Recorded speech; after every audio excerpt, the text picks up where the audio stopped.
C'est à la fois un objet de science et de pédagogie, d'instruction, et qui était utilisé notamment dans les universités pour avoir une représentation vraiment visuelle du système solaire. Mais c'est aussi un objet d'émerveillement qui était très apprécié dans les cercles artistiques et scientifiques. On dit planétaire de Bertholdt parce qu'il a été conçu par Émile Bertholdt, qui est un géographe et éditeur de globes terrestres, qui travaillait à Paris dans la deuxième moitié du 19e siècle et qui a fabriqué à partir des années 1890 des planétaires de ce type.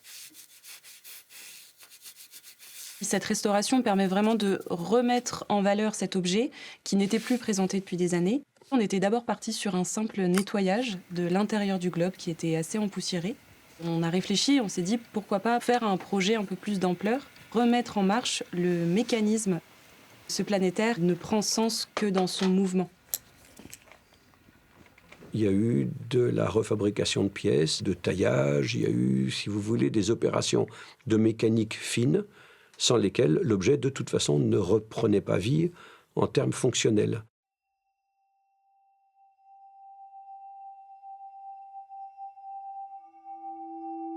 C'est à la fois un travail très fin d'horlogerie, de travail sur les mécanismes, un travail d'ébénisterie et sur le papier.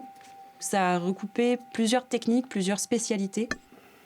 D'une certaine manière, on a redonné vie à l'objet.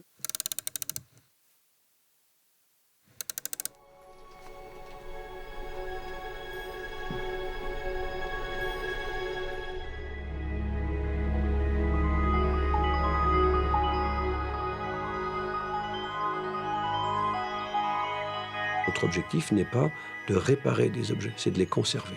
En l'occurrence, ici, il y a la problématique du mouvement qui doit être occasionnel.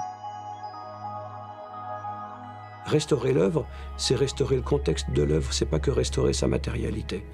Donc il faut aussi ne pas modifier ou de ne pas altérer ces éléments, qu'ils soient bien ou qu'ils soient pas bien, qu'ils soient beaux ou moches, c'est pas là la question.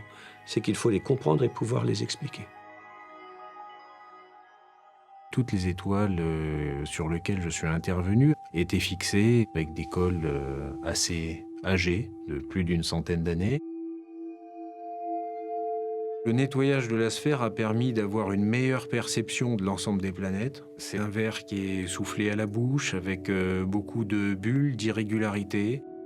Et au fur et à mesure du travail, il était absolument passionnant d'être plongé au cœur de la galaxie, avec une sensation de voie lactée tracée par des bulles dans le verre, qui donne une vie à l'objet qui, au niveau mécanique, est très proche de la perfection. Et ce côté un peu flou donné par les irrégularités du verre lui donne un côté profondément humain et très sensible.